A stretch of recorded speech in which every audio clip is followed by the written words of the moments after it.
ہے جیسے ایک روایت کے مطابق اگر کوئی ایک نماز جان بوجھ کے قضا کرے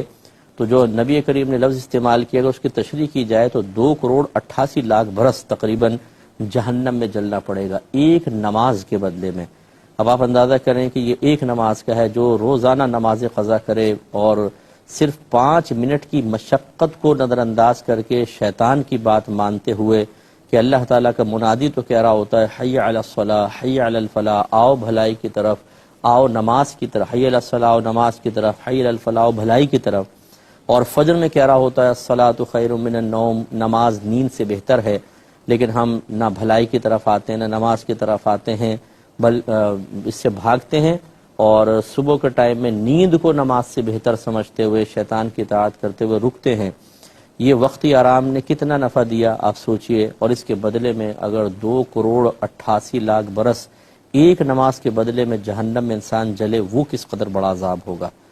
اور دیگر جو بےعزتیاں ہیں، ذلت ہے، رسوائی ہے، وہ علیحدہ ہے کہ میرے آقا صلی اللہ علیہ وسلم نے ارشاد فرمایا جس نے نماز کو جان بوجھ کر ضائع کیا اس کا انجام بروز قیامت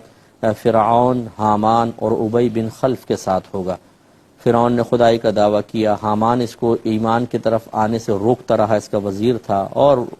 ابی بن خلف جو تھا وہ گستاخ رسول، دشمن اسلام تھا۔ تو آپ اندازہ کریں کن لوگوں کے ساتھ بے نمازی کے حشر کی وعید بیان کی جا رہی ہے، لیکن مجال ہے جو ہمارے پاپی دل پہ کسی بات کا اثر کر جائے۔ اللہ کے نبی کہہ رہے ہیں نا کوئی بات نہیں، ماں رو کے کہے، بیوی اٹھلا کر کہے، بچے پاؤں میں پڑھ کے کہیں، دوست دوستی کا واسطہ کرے تو جان تک قربان کرنے کے لیے تیار ہیں۔ اللہ کے نبی سزائیں بیان کریں، انعامات بیان کریں، ہمارے لیے راتوں کو اٹھ کر روئیں، اتنا عبادت کریں کہ پنڈلیوں پہ ورم طاری ہو جائے، پھر وہ فرمائیں قرۃ عین فی الصلاۃ، نماز میں میری آنکھوں کے ٹھنڈک ہے، اور ہم کہے گے جی دیکھی جائے گی، سوچیں گے۔